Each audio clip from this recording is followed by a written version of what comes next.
కానీ ఈరోజు మనం చూస్తే జగన్మోహన్ రెడ్డి దగ్గరికి ఆయన ముందుగానే మరి ఒక అండర్స్టాండింగ్తో వచ్చి పోయినట్లుగానే మనం భావించాల్సినటువంటి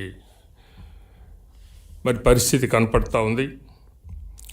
ఇలాంటి వాళ్ళు తెలుగుదేశం పార్టీని వీడిపోయినందువలన మంచే జరుగుతుంది కానీ ఎలాంటి చెడు జరగదు అనేది మనందరికీ తెలుసది. చాలామంది ఆయనతో పాటు ఉన్నవాళ్ళు, ఆయనతో పాటు ఇప్పటిదాకా కూడా సహచరులుగా అనుచరులుగా మెలిగినటువంటి వారు అందరూ కూడా ఈ రోజున పార్టీకే నిబద్ధులై ఉన్నారు తప్ప మరొక రకంగా ఆయనతో వెళ్ళిన వారు చాలా చాలా తక్కువ అనేది మనం గమనిస్తే తెలుస్తూ ఉంది. అంటే పార్టీ విలువ అనేది ఉన్నప్పుడు మాత్రమే ఉంటుంది తప్ప, పార్టీలో ఉన్నప్పుడు మాత్రమే ఉంటుంది తప్ప ఆయన బయటికి వెళితే అది ఏ రకమైనటువంటి గౌరవాన్ని ఇవ్వదు అనేది ఆయనకి తెలియట్లేదు. రేపటి పరిణామాలు ఆయనకి తెలుస్తాయి. ఆయన ఈ రోజున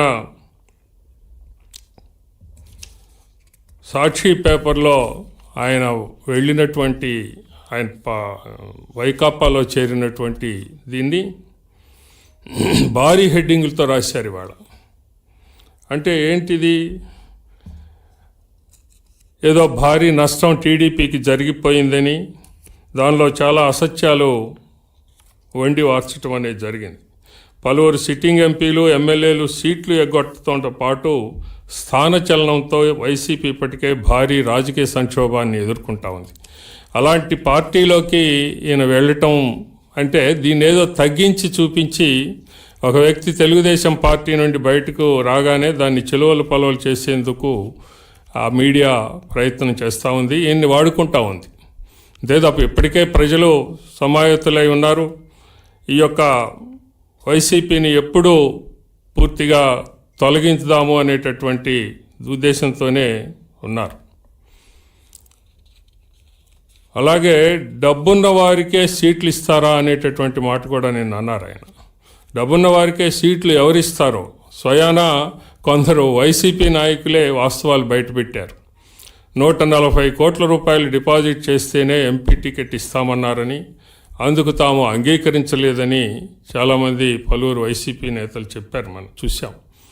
నేనటి అంబటి రాయుడే దానికి తాజా ఉదాహరణ, మాజీ క్రికెటర్. అలాగే ఎప్పుడో కనపడతా ఉంది చాలా రోజులుగా మనకి. ఇప్పటికీ 2 దఫాలుగా వైసీపీ వారు ఈ యొక్క అభ్యర్థుల్ని ప్రకటిస్తే దాని తదనంతరం వస్తూ ఉన్నటువంటి కామెంట్లను చూస్తే వైసీపీ దుకాణం ఎప్పుడో ఖాళీ అవుతుంది అనేది మనకు కనపడతా ఉంది. ఇలాంటి దానిలో మరి ఈ రకంగా ఈయన దానిలోకి వెళ్ళి చంద్రబాబు నాయుడు గారిని మరి మాటలు అంటము అని అంటే దీన్ని ఏ రకంగా తీసుకోవాలి? మొన్న తిరువూరు సంఘటన నిజానికి అంతకు పూర్వం ప్రతి సందర్భంలో కూడా ఆయన్ని ప్రతి మీటింగ్కి రమ్మని పిలిచాం, కానీ ఎప్పుడు కూడా ఆయన ఏ మీటింగ్కి కూడా రాలేదు.